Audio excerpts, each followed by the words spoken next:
सुनने वालों का स्वागत है आज के इस नए गहन विश्लेषण में। बिल्कुल, और आज हमारे पास चर्चा के लिए बहुत ही शानदार स्रोत है।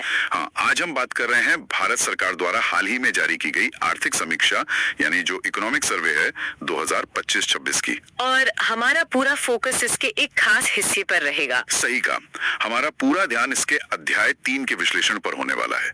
इस अध्याय का नाम है मौद्रिक प्रबंधन और वित्तीय मध्यस्थता और साथ ही विनियामक स्पर्श को परिष्कृत करना।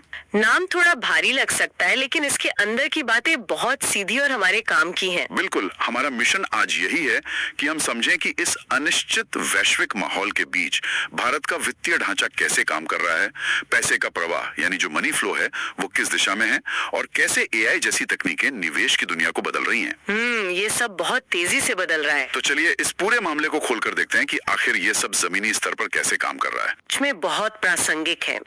आज जब हम पूरी दुनिया को देखते हैं तो एक शब्द बार बार सामने आता है, वैश्विक वित्तीय विखंडन या ग्लोबल फाइनेंशियल फ्रेगमेंटेशन। मतलब दुनिया भर में जो बंटवारा सा हो रहा है। हाँ, दुनिया भर में भू राजनीतिक तनाव है, पुरानी आपूर्ति श्रृंखलाएं टूट रही हैं और पूंजी का प्रवाह बहुत अनिश्चित हो गया है। कोई भी देश हम अकेले दम पर इस तूफान से नहीं बच सकता। ये तो है। लेकिन आर्थिक समीक्षा का ये अध्याय स्पष्ट रूप से दिखाता है कि इन तमाम बाहरी झटकों के बावजूद भारत ने अपने मैक्रो इकोनॉमिक परफॉर्मेंस को काफी मजबूती से संभाला है। मतलब हमारी अर्थव्यवस्था का सुरक्षा कवच मजबूत है। बिल्कुल, हमारी प्रणाली न केवल झटके सह रही है बल्कि भविष्य के लिए एक बहुत ही लचीला ढांचा भी तैयार कर रही है। ये सुनकर अच्छा लगता है, लेकिन जब हम अर्थव्यवस्था के ईंधन यानी पैसे की बात करते हैं तो स्थिति क्या है? आप तरलता या लिक्विडिटी की बात कर रहे हैं? हाँ, क्या बाजार में पर्याप्त पैसा घूम रहा है? स्रोत में ब्रॉड मनी जिसे M3 कहा गया है और बैंक क्रेडिट जैसे भारी भरकम शब्दों का इस्तेमाल हुआ है। क्या हम इन आंकड़ों को थोड़ा सरल भाषा में समझ सकते हैं? बिल्कुल, इसे ऐसे समझते हैं कि ब्रॉड मनी या M3 असल में उस कुल पैसे की माप है जो अर्थव्यवस्था में मौजूद है। इसमें सब कुछ आ जाता है। हाँ, इसमें सिर्फ लोगों की जेब में रखा कैश ही नहीं बल्कि बैंकों में जमा पैसा और जो फिक्स डिपॉजिट्स है वो सब शामिल होता है। ये अर्थव्यवस्था का असली ईंधन है। तो आंकड़े क्या कहते हैं? समीक्षा के आंकड़े बताते हैं कि इस M3 की वृद्धि दर 12.1% रही है, जबकि पिछले साल यह सिर्फ 9% थी। अच्छा, यानी सिस्टम में पैसा बढ़ा है? बिल्कुल बढ़ा है। इसके साथ ही एक और बहुत महत्वपूर्ण आंकड़ा है। बैंकों ने कमर्शियल सेक्टर यानी व्यापारिक जगत को जो कर्ज दिया है उसमें 14.1% की वृद्धि दर्ज की गई है। रुकिए, ये थोड़ा अजीब लग रहा है। अजीब क्यों? अगर बैंकों का कर्ज 14% से ज्यादा की दर से बढ़ रहा है तो ये पैसा ले कौन रहा है? अच्छा सवाल है। क्योंकि इसी स्रोत में आगे ये भी लिखा है कि जो बहुत बड़ी और स्थापित कंपनियां हैं वो अब बैंकों से कर्ज लेना कम कर रही हैं। तो क्या इन दोनों बातों में कोई विरोधाभास नहीं है? यहाँ जो सबसे दिलचस्प बात है वो ये है कि बड़ी कंपनियां अपना व्यापार बंद नहीं कर रही हैं, बल्कि उनकी पॉकेट मनी का स्रोत बदल गया है। पॉकेट मनी का स्रोत? हाँ, इसे ऐसे समझिए कि जैसे कोई बच्चा बड़ा होकर खुद कमाने लगता है और माता पिता से पैसे लेना बंद कर देता है, कुछ वैसा ही बड़ी कंपनियों के साथ हो रहा है। मतलब वो खुद का पैसा इस्तेमाल कर रही हैं? एकदम सही। उनका मुनाफा इतना बढ़ गया है कि वे अपने व्यापार के विस्तार के लिए अपने आंतरिक मुनाफे यानी इंटरनल रिसोर्सेज का इस्तेमाल कर रही हैं। और अगर उन्हें बाहर से बड़ी पूंजी चाहिए हो तो वे सीधे बैंकों के पास जाने के बजाय बाजार आधारित साधनों जैसे कि बॉन्ड बाजार या इक्विटी का रुख कर रही हैं। अच्छा, तो बड़ी कंपनियों ने बैंकों पर अपनी निर्भरता कम कर दी है? हाँ। लेकिन फिर ये 14.1% का जो अतिरिक्त कर्ज बैंक बांट रहे हैं वो जा कहाँ रहा है? क्या छोटे उद्योगों और आम लोगों के पास? सटीक पहचाना आपने। जो हमारे सूक्ष्म, लघु और मध्यम उद्यम है जिन्हें हम MSME कहते हैं, उनकी स्थिति बड़ी कंपनियों से बिल्कुल अलग है। उनके पास तो बॉन्ड बाजार में जाने का विकल्प नहीं होता। वही तो, एक छोटे कारखाने या स्टार्टअप के लिए सीधे शेयर बाजार से करोड़ों रुपए उठाना आसान नहीं होता। इसलिए ये छोटे उद्योग अभी भी अपनी पूंजी की जरूरतों के लिए पूरी तरह से बैंकों पर निर्भर है। तो ये उछाल उनकी वजह से है? हाँ, बैंक क्रेडिट में जो उछाल हम देख रहे हैं उसका एक बहुत बड़ा हिस्सा इन्हीं MSME और खुदरा कर्जों की तरफ जा रहा है। ये तो हुई सामान्य दिनों की बात, लेकिन जब दुनिया में अचानक अचानक कोई बड़ा संकट आ जाए, कोई युद्ध छिड़ जाए या महामारी आ जाए, तब क्या होता है? आप अनिश्चितता की बात कर रहे हैं? हाँ, स्रोतों में एक बॉक्स 3.1 का जिक्र है जो अनिश्चितता के झटकों पर बात करता है। मुझे ये हिस्सा थोड़ा तकनीकी लगा, क्या हम इसे डिकोड कर सकते हैं? जरूर, ये इस अध्याय के सबसे बेहतरीन अध्ययनों में से एक है।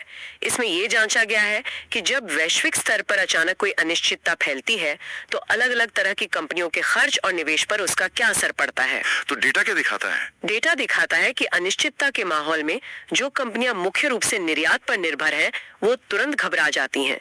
डर के कारण ऐसी कंपनियों ने अपनी अचल संपत्तियों या फिक्स्ड एसेट्स में 1% की स्पष्ट कमी कर दी। फिक्स्ड एसेट्स मतलब जैसे नई मशीनें या कारखाने? हाँ, बिल्कुल वही। अगर मैं इसे एक आसान उदाहरण से समझाऊं तो मान लीजिए एक बहुत बड़ी कंपनी है जो भारी इलेक्ट्रिकल टरबाइन या कार के इंजन बनाती है। जब दुनिया में अनिश्चितता होती है तो वो सोचते हैं कि पता नहीं कल माल बिकेगा या नहीं, इसलिए वो अपना नया कारखाना लगाने का फैसला टाल देते हैं। सही कहा। लेकिन इसके विपरीत जो कंपनियां चमड़े के जूते, लकड़ी का सामान या साबुन तेल जैसे रोजमर्रा के हल्के उत्पाद बनाती हैं, वो अनिश्चितता के बीच भी अपना खर्च नहीं रोकती। ऐसा क्यों? क्योंकि भारी उद्योगों में निवेश बहुत विशाल होता है और उसे वापस लेना मुश्किल होता है। एक बार आपने 1000 करोड़ का प्लांट लगा दिया तो आप पीछे नहीं हट सकते। जोखिम बहुत बड़ा है। हाँ, इसलिए वे ज्यादा सतर्क रहते हैं। दूसरी तरफ हल्के उद्योगों में पूंजी कम लगती है और उनके उत्पाद आम लोगों की रोजमर्रा की जरूरत से जुड़े होते हैं। मतलब लोग साबुन इस्तेमाल करना तो बंद नहीं करेंगे? बिल्कुल नहीं। अनिश्चितता के दौर में भी लोग जूते पहनना या साबुन इस्तेमाल करना बंद नहीं करते। इसलिए ये कंपनियां तेजी से खुद को ढाल लेती हैं और अपना पूंजीगत व्यय मामूली रूप से बढ़ाती भी रहती हैं। ये तो कॉर्पोरेट जगत की मानसिकता हो गई। अब बात करते हैं घरेलू अर्थव्यवस्था की, जो सीधे तौर पर समाज के हर वर्ग को प्रभावित करती है। हाँ, ये एक बहुत बड़ा बदलाव है। सच में बहुत दिलचस्प हो जाती है। आर्थिक समीक्षा का बॉक्स 3-7 एक बहुत बड़े बदलाव की ओर इशारा कर रहा है। ऐसा लगता है कि भारतीय परिवारों की बचत का पूरा स्वरूप ही बदल रहा है। जी हाँ, पारंपरिक रूप से भारत एक ऐसा देश रहा है जहाँ लोग अपनी मेहनत की कमाई को सुरक्षित रखने के लिए बैंक की एफडी, डाकघर की योजनाओं या सोने पर बहुत ज्यादा भरोसा करते थे। हमारे घरों में तो यही होता है। लेकिन अब डेटा बता रहा है कि लोगों का झुकाव तेजी से बाजार आधारित साधनों, खासतौर पर शेयर बाजार और म्यूचुअल फंड की ओर बढ़ गया है। लेकिन क्या ये सिर्फ एक बुलबुला नहीं है? आप इसे बुलबुला क्यों कहेंगे? मतलब क्या लोग सिर्फ इसलिए शेयर बाजार में पैसा नहीं लगा रहे हैं क्योंकि पिछले कुछ समय से बाजार लगातार ऊपर जा रहा है और सबको जल्दी अमीर बनना है? यह एक बहुत ही जायज संदेह है, लेकिन समीक्षा इसे सिर्फ एक अस्थायी रुझान या सट्टा नहीं मानती। इसे वित्तीय प्रणाली में एक संरचनात्मक परिवर्तन कहा गया है, यानी स्ट्रक्चरल चेंज। तो इसके पीछे ठोस कारण है? हाँ, कई कारण है। वित्तीय साक्षरता बढ़ी है, डिजिटल प्लेटफॉर्म्स ने निवेश को आसान बना दिया है और सबसे बड़ी बात, लोग अब ये समझने लगे हैं कि महंगाई को मात देने के लिए उन्हें सुरक्षित लेकिन कम रिटर्न वाले साधनों से बाहर निकलना होगा। वे लंबे समय के लक्ष्यों के लिए सोच रहे हैं। बिल्कुल, वे अब सोच समझकर एसआईपी के जरिए जोखिम लेने को तैयार हैं। लेकिन जब लाखों नए लोग जो शायद बाजार की बारीकियों को पूरी तरह नहीं समझते अपना पैसा इक्विटी में लगा रहे हैं, तो जोखिम भी तो कई गुना बढ़ जाता है। ऐसे में उन्हें सुरक्षित रखने की जिम्मेदारी किसकी है? ये जिम्मेदारी सीधे तौर पर बाजार नियामक सेबी के कंधों पर आती है, जिसका विस्तार से वर्णन बॉक्स 3-8 में किया गया है। सेबी की भूमिका अब काफी बढ़ गई होगी। हाँ, सेबी की भूमिका अब बहुत चुनौतीपूर्ण हो गई है। उसे सिर्फ बाजार को बढ़ाना नहीं है, बल्कि ये भी सुनिश्चित करना है कि नए निवेशकों की सुरक्षा हो और पारदर्शिता बनी रहे। तो वो इसके लिए क्या कर रहे हैं? इसीलिए सेबी लगातार नए नियम ला रहा है, चाहे वो कंपनियों के खुलासे को लेकर हो या फिर डेरिवेटिव्स जैसे उच्च जोखिम वाले साधनों में खुदरा निवेशकों की भागीदारी को नियंत्रित करने की बात हो। निवेश के बाद अब हम उस डिजिटल क्रांति की बात करते हैं जो आज देश के हर नुक्कड़ और चौराहे पर नजर आती है, यूपीआई। यूपीआई ने तो सब कुछ बदल दिया है। कुछ साल पहले तक हम यूपीआई को सिर्फ एक पेमेंट ऐप मानते थे जिससे चाय या सब्जी वाले को पैसे दिए जाते थे। लेकिन समीक्षा में कहा गया है कि ये अब भारत की वित्तीय गहराई का मुख्य आधार बन गया है। इसका असल मतलब क्या है? अगर हम इसे बड़े परिदृश्य से जोड़कर देखें तो यूपीआई का पहला चरण था लोगों को डिजिटल भुगतान की आदत डालना। और उसमें ये पूरी तरह सफल रहा है। बिल्कुल सफल रहा है, लेकिन अब इसका दूसरा और ज्यादा क्रांतिकारी चरण शुरू हो गया है और वो है डिजिटल डेटा के जरिए ऋण तक पहुंच को आसान बनाना। यानी लोन लेना आसान हो रहा है। हाँ, यूपीआई सिर्फ पैसे का लेन देन नहीं कर रहा, ये हर व्यक्ति का एक बहुत ही प्रामाणिक वित्तीय इतिहास बना रहा है। ये हिस्सा मुझे व्यक्तिगत रूप से बहुत रोमांचित करता है। पहले अगर किसी छोटे व्यापारी को बैंक से लोन लेना होता था तो बैंक उससे पिछले 3 साल की बैलेंस शीट, आईटीआर और संपत्ति के कागजात मांगता था, जो उसके पास होते ही नहीं थे। बिल्कुल, इसलिए उसका क्रेडिट स्कोर कभी बन ही नहीं पाता था। लेकिन अब ये डिजिटल फुटप्रिंट पूरी कहानी बदल रहा है। सही कहा। डिजिटल फुटप्रिंट का मतलब है आपके डिजिटल लेन देन के निशान। जब एक सड़क किनारे ठेला लगाने वाला लगातार 6 महीने तक यूपीआई से पेमेंट लेता है तो बैंक को पता चल जाता है कि उसकी रोजाना की कमाई कितनी है। इसके अलावा और भी डेटा जुड़ता है क्या? हाँ, इसके अलावा जीएसटी डेटा, डिजिटल केवाईसी और अकाउंट एग्रीगेटेड ढांचे ने इस प्रक्रिया को और भी पुख्ता कर दिया है। मुझे लगता है सुनने वालों के लिए ये समझना जरूरी है कि ये अकाउंट एग्रीगेटर आखिर क्या भला है। आप इसे कैसे समझाएंगे? अगर मैं इसे एक आसान एनालॉजी से समझाऊं तो ये एक डिजिटल वित्तीय पासपोर्ट की तरह है। मान लीजिए किसी को लोन चाहिए तो उसे बैंक के चक्कर लगाकर अपनी पासबुक प्रिंट कराने या पीडीएफ डाउनलोड करके भेजने की जरूरत नहीं है। बिल्कुल नहीं। अकाउंट एग्रीगेटर एक ऐसा सुरक्षित पुल है जो एक व्यक्ति की सहमति से उसके बैंक खाते का सारा डेटा सीधे लोन देने वाली संस्था तक पलक झपकते पहुंचा देता है। बहुत ही सटीक एनालॉजी है। और जब ये सारा डेटा यूपीआई लेन देन, जीएसटी, बैंक स्टेटमेंट एक साथ आता है तो इसे इंसान नहीं पढ़ता। तो कौन पढ़ता है? यहीं पर आर्टिफिशियल इंटेलिजेंस यानी एआई और मशीन लर्निंग की एंट्री होती है। ओहो, एआई यहाँ भी आ गया। हाँ, एआई इस विशाल डेटा का विश्लेषण करके कुछ ही मिनटों में ये तय कर देता है कि इस व्यक्ति को लोन देना सुरक्षित है या नहीं। ये वित्तीय समावेशन का सबसे बेहतरीन उदाहरण है। जो लोग पारंपरिक बैंकिंग से बाहर थे, तकनीक उन्हें मुख्य धारा में ला रही है। बिल्कुल ला रही है। लेकिन हर तकनीक के साथ एक डार्क साइड भी तो होता है। अगर कोई एआई मॉडल केवल एल्गोरिदम के आधार पर लोन देना तय कर रहा है तो क्या वो भेदभाव नहीं कर सकता? ये एक जायज डर है। क्या वो किसी खास इलाके या वर्ग के लोगों का लोन सिर्फ इसलिए रिजेक्ट नहीं कर सकता क्योंकि उसके डेटा में कोई पुरानी खामी है? ये बहुत ही गंभीर चिंता है और रिजर्व बैंक भी इससे वाकिफ है। इसीलिए बॉक्स 3-2 में एआई के उपयोग को लेकर आरबीआई के दिशा निर्देशों का जिक्र है। तो आरबीआई ने क्या नियम बनाए हैं? आरबीआई ने साफ कहा है कि वित्तीय नवाचार का स्वागत है, लेकिन इसके लिए सिद्धांत आधारित दिशा निर्देश मान्य होंगे, यानी प्रिंसिपल बेस्ड गाइडलाइंस। इसका मतलब एआई को अपनी मर्जी चलाने की छूट नहीं है। इसका सीधा मतलब है कि एआई का कोई भी मॉडल ब्लैक बॉक्स नहीं हो सकता।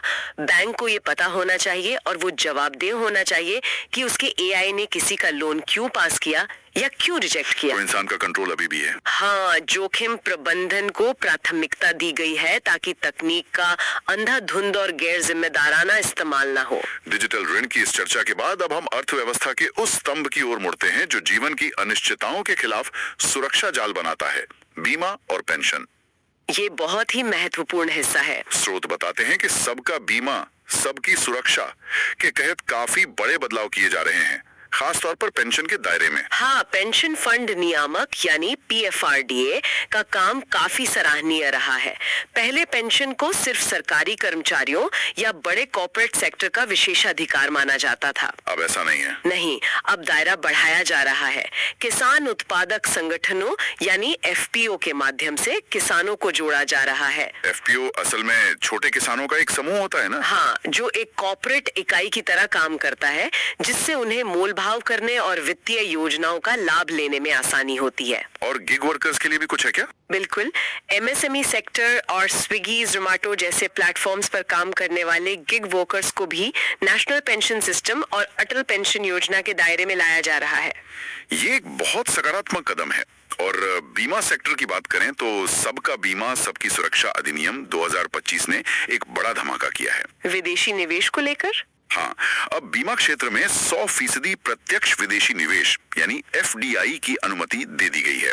मतलब दुनिया की कोई भी बड़ी बीमा कंपनी आकर भारत में अपनी 100% हिस्सेदारी वाली कंपनी खोल सकती है। ये एक बड़ा कदम है।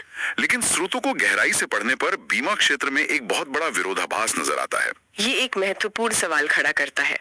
पैराडॉक्स क्या है? विरोधाभास ये है कि बीमा क्षेत्र तेजी से बढ़ तो रहा है, लेकिन इसके काम करने का तरीका अभी भी बहुत महंगा है।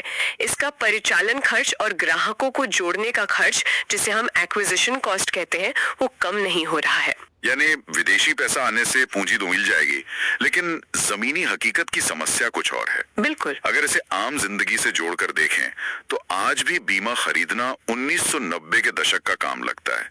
लोग ऑनलाइन रिसर्च भले कर लें, लेकिन अंत में बीमा एक एजेंट के माध्यम से ही बिकता है। सही कहा। और उस एजेंट का कमीशन, भारी भरकम दफ्तरों का खर्च, इन सब का बोझ किस पर पड़ता है? उसी व्यक्ति पर जो पॉलिसी का प्रीमियम भर रहा है। उसके प्रीमियम का एक बहुत बड़ा हिस्सा तो सिर्फ पॉलिसी बेचने के खर्च में चला जाता है। बिल्कुल। और इसी कारण से भारतीय बीमा उद्योग उच्च लागत और कम पहुंच यानी हाई कॉस्ट लो पेनिट्रेशन के जाल में फंसा हुआ है। हम AI और एप्स की बात तो करते हैं। हम बात जरूर करते हैं, लेकिन असल में बीमा उद्योग ने तकनीक का इस्तेमाल सिर्फ सतह पर किया है। मूल रूप से ये अभी भी उसी पुराने महंगे एजेंट नेटवर्क पर निर्भर है। तो इसका समाधान क्या है? वो कम करके सीधे ग्राहकों तक डिजिटल माध्यम से नहीं पहुंचेंगी, तब तक बीमा सस्ता नहीं होगा। और जब तक ये किफायती नहीं होगा, तब तक सबका बीमा सिर्फ एक सपना ही रहेगा। एकदम सही बात है। ये एक बहुत ही कड़वी लेकिन जरूरी सच्चाई है। अब इस गहन विश्लेषण के अंतिम और सबसे महत्वाकांक्षी हिस्से पर आते हैं। भारत की वैश्विक महत्वाकांक्षाएं। गिफ्ट सिटी की बात कर रहे हैं आप? हाँ, हम सिर्फ एक उभरता हुआ बाजार बनकर संतुष्ट नहीं हैं। स्रोत बताते हैं कि भारत अब दुनिया की वित्तीय राजधानी बनने की दौड़ में है और इसका सबसे बड़ा हथियार है गिफ्ट सिटी। गिफ्ट सिटी यानी Gujarat international finance tech city Bharat का पहला अंतर्राष्ट्रीय वित्तीय सेवा केंद्र है। इसका मुख्य उद्देश्य क्या है? इसे समझने के लिए हमें थोड़ा इतिहास में जाना होगा। दशकों से बड़ी भारतीय कंपनियां या विदेशी निवेशक जब भारत में निवेश करना चाहते थे तो वे सीधे भारत नहीं आते थे। तो वे कहाँ जाते थे? वे मॉरिशस, सिंगापुर या केमान द्वीप जैसे देशों का रास्ता चुनते थे। ऐसा क्यों? क्या अपने देश में निवेश करना मुश्किल था? हाँ, क्योंकि उन देशों में टैक्स में छूट थी, वहाँ के नियम अंतर्राष्ट्रीय स्तर के थे और वहाँ डॉलर या अन्य विदेशी मुद्राओं में व्यापार करना आसान था। भारत के घरेलू नियम बहुत सख्त थे। अच्छा, तो गिफ्ट सिटी इसे बदल रहा है। गिफ्ट सिटी का मुख्य उद्देश्य इसी पलायन को रोकना है। ये भारत की धरती पर ही एक ऐसा विशेष क्षेत्र है जहाँ के नियम कानून मॉरिशस या सिंगापुर जैसे ही लचीले और अंतर्राष्ट्रीय स्तर के हैं। तो लक्ष्य है पूंजी को वापस लाना। बिल्कुल, इसका लक्ष्य साफ है। जो भारतीय पूंजी और व्यापार बाहर चला गया था, उसे वापस घर लाना, जिसे रीशोरिंग कहते हैं। लेकिन जब आप नियमों को विदेशी निवेशकों के लिए लचीला बनाते हैं, तो क्या इससे घोटाले या वित्तीय जोखिम बढ़ने का खतरा नहीं पैदा होता? बॉक्स 3-11 इसी बारे में बात करता है कि विनियामकों की भूमिका बदलनी चाहिए। यह एक बहुत ही बारीक संतुलन का खेल है।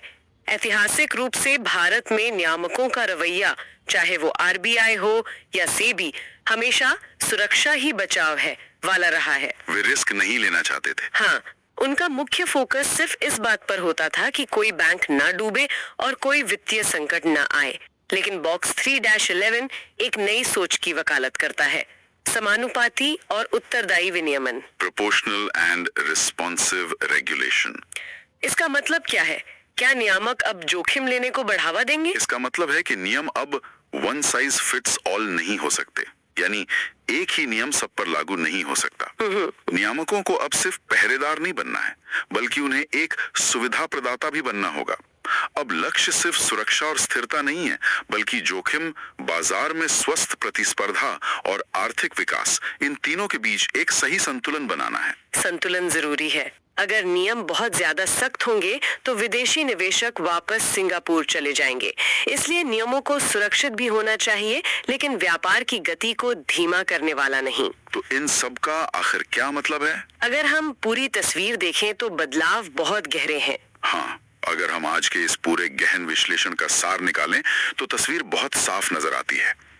भारत का वित्तीय क्षेत्र इस वक्त एक अभूतपूर्व चौराहे पर खड़ा है। एकदम सही।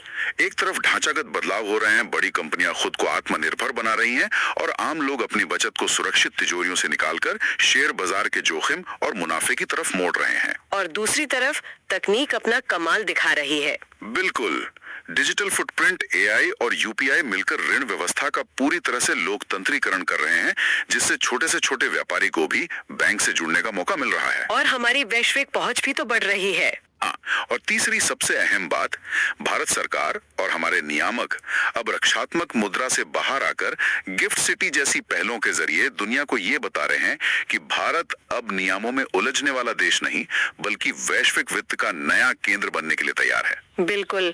और ये समझना किसी भी आम नागरिक के लिए इसलिए सबसे ज्यादा महत्वपूर्ण है क्योंकि ये सिर्फ भारी भरकम आर्थिक नीतियां नहीं है। इनका सीधा असर हम पर पड़ता है। हाँ, ये बदलाव सीधे तौर पर तय कर रहे हैं कि भविष्य में किसी भी व्यक्ति की बचत पर कितना ब्याज मिलेगा, उसे घर या व्यापार के लिए लोन कितनी आसानी से मिलेगा और देश का बुनियादी ढांचा कैसे विकसित होगा। सच में अर्थव्यवस्था की ये विशाल मशीन अंततः आम इंसान के जीवन को ही चलाती है। और इसी बात से जुड़ा हुआ एक अंतिम विचार मैं आज की चर्चा के अंत में छोड़ना चाहूंगी। जरूर बताइए। हमने बात की कि कैसे हमारा डिजिटल फुटप्रिंट, हमारा जीएसटी डेटा और हमारा यूपीआई इतिहास मिलकर हमारी एक नई वित्तीय पहचान बना रहे हैं और एआई पलक झपकते ही हमारे ऋण लेने की क्षमता तय कर रहा है। ये तो हो ही रहा है।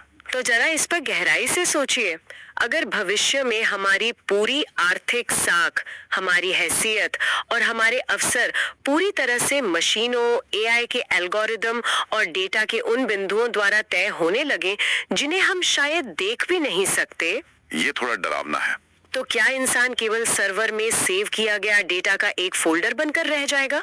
और जब सब कुछ इस कदर डिजिटल रूप से आपस में जुड़ा होगा, तो इस अति जुड़े हुए दुनिया में हमारी वित्तीय निजता पर अंतिम नियंत्रण आखिर किसका होगा? वित्तीय निजता यानी फाइनेंशियल प्राइवेसी? हाँ, क्या वो नियंत्रण हमारा होगा, बड़ी टेक कंपनियों का होगा या उन मशीनों का जो हमें हमसे बेहतर जानने का दावा करती हैं? ये सवाल वाकई रोंगटे खड़े कर देने वाला है और इस पर बहुत गंभीरता से विचार करने की जरूरत है। बिल्कुल। तकनीकी प्रगति के साथ साथ इन सवालों के जवाब खोजना भी समाज की जिम्मेदारी होगी।